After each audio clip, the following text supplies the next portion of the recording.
Question कराऊंगा 10 जो कि बहुत ही महत्वपूर्ण है, जो 100% हर किसी ना किसी पेपर में आते हैं। आज प्राचीन भारत से हमने क्वेश्चन लिए गए हैं, जो कि पहला क्वेश्चन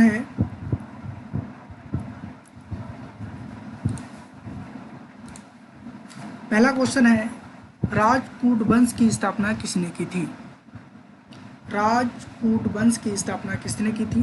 क्वेश्चन नंबर पहला है दत्ती दुर्ग ने, ऑप्शन 2 है कृष्णा प्रथम ने, ऑप्शन सी इंद्र द्वितीय ने, ऑप्शन डी इनमें से कोई नहीं।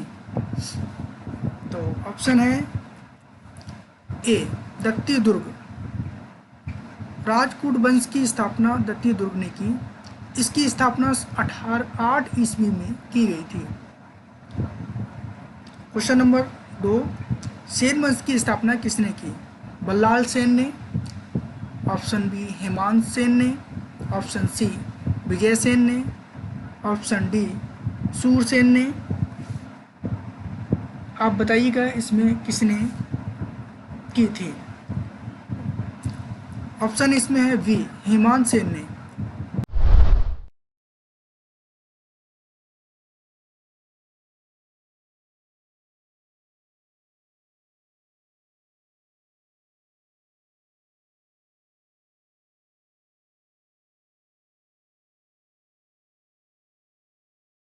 हेमंत सेन ने की थी। हेमंत सेन रण में हेमंत ने की थी। इस वंश के प्रमुख शासक रहे हैं नंबर 1 विजय सेन, जो 1000 से 95 1198 ईस्वी तक रहे। बल्लाल सेन 1198 से 1178 तक रहे। लक्ष्मण सेन जो 1178 से 1205 ईस्वी तक रहे हैं। क्वेश्चन नंबर 3, कृष्णा प्रथम जो राजपूत वंश का राजा था, उसने निम्नलिखित में से क्या बनवाया? ऑप्शन नंबर ए अलोरा के शिव मंदिर, ऑप्शन बी अजंता की गुफाएं, ऑप्शन नंबर सी अलोरा की गुफाएं, अजंता की गुफाएं, ऑप्शन नंबर डी इनमें से कोई नहीं। क्वेश्चन है इसमें पहला अलोरा के शिव मंदिर। कई राजपूत राजा अध्ययन और कला के प्रति समर्पित थे। दूसरे राजा कृष्णा प्रथम लगभग 756 से 773 में एलोरा में चट्टानों को काटकर कैलाश मंदिर बनवाया। इस राजवंश का प्रसिद्ध शासक अमोघवर्ष था। अमोघवर्ष प्रथम था, जिन्होंने लगभग 878 तक शासन किया। सबसे पुरानी ज्ञात कांड कविता कवि राजमार्ग के कुछ खंडों की रचना की थी। क्वेश्चन नंबर 4, वल्लभी काल किस काल को कहा जाता है? क्वेश्चन नंबर 4, वल्लभी काल किस काल को कहा जाता है?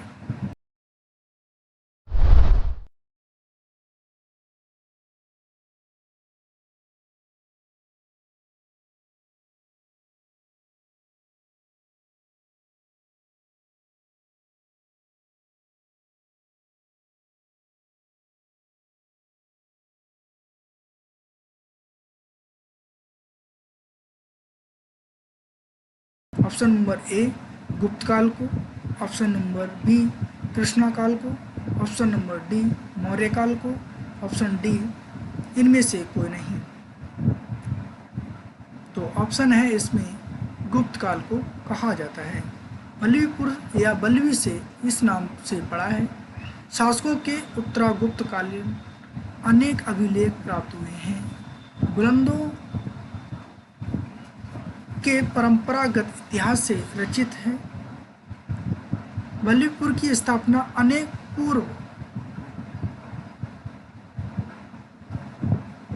उनके पूर्व कनक सेन ने की थी, जो श्री रामचंद्र के पुत्र लव का वंशज था। इसका समय 144 ईस्वी को माना जाता है या कहा जाता है। क्वेश्चन नंबर 5, भारत की रुई अन्य रुई से अधिक सफ़ेद है, ये किसका विचार था? ये किसका विचार था? Option number A Alexander, option number B Megasthenes, option number C Herodotus, option number D इनमें से कोई नहीं। तो इसमें मैथनीस ऑप्शन नंबर बी था। मैथनीस मौर्य के दरबार में राजदूत बनकर आया था। इस बात को ध्यान रखना, वो कैसे आया था? मैथनीस राजदूत बनकर आया था। ऑप्शन क्वेश्चन नंबर 6, कुषाणों ने किसके सिक्के चलवाए?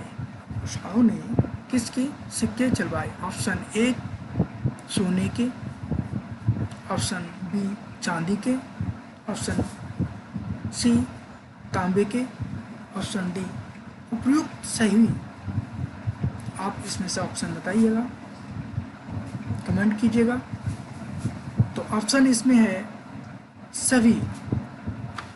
रोम के साथ व्यापार के लिए कुषाण साम्राज्य में बड़ी मात्रा में रोमन सोने के सिक्के लाए गए और कुषाण टकसालों में सिक्का उत्पादन के लिए पिघलाए गए। टकसालों में इनको पिघलाया गया और कुषाण वंश का सबसे प्रसिद्ध राजा कनिष्ठ ही था। क्वेश्चन नंबर 7, अंतिम मौर्य सम्राट कौन था? अंतिम मौर्य सम्राट कौन था? अशोक,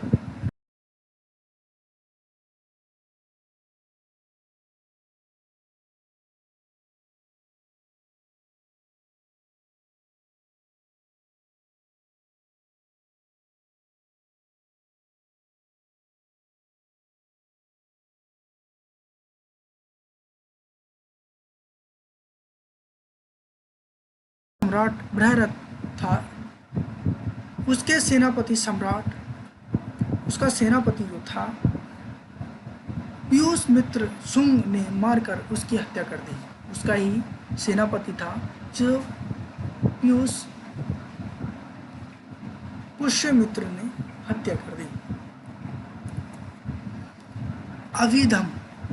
अभिधम में कथ्य वस्तु के बारे में किसने लिखा?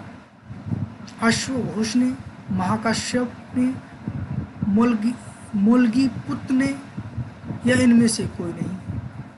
मोलगीपुत्र ने ही इसको लिखा था। मोलगीपुत्र ने ही इसको लिखा था। उसको लिखा कब गया था? 3री शताब्दी में लिखा गया था। 3री शताब्दी में इसको लिखा गया था। क्वेश्चन नंबर 9, किस यज्ञ में वैदिक काल में सुरा का प्रयोग किया जाता था? सौत्रमणि, राजसूय,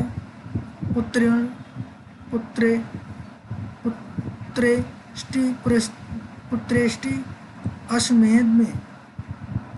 तो सौत्रमणि में ही किया जाता था का प्रयोग, सौत्रमणि में ही किया जाता था। सौत्रमणि यज्ञ पहले असुरों द्वारा किया जाता था, जो बाद में देवताओं द्वारा किया जाने लगा। 10 राजाओं का युद्ध किस नदी के किनारे हुआ? परुष्णी नदी किनारे,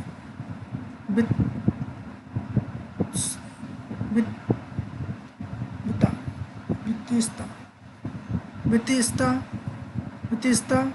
नदी किनारे, गंगा नदी किनारे, या सिंध नदी किनारे? तो ऑप्शन है परुष्णी नदी किनारे हुआ था। 10 राजाओं का युद्ध परुष्णी नदी किनारे हुआ था। इसमें भरत जन के राजा सुदास ने 10 राजाओं के संघ को हराया था। आप लोगों के लिए ये क्लास अगर अच्छी लगी है तो कमेंट कीजिएगा।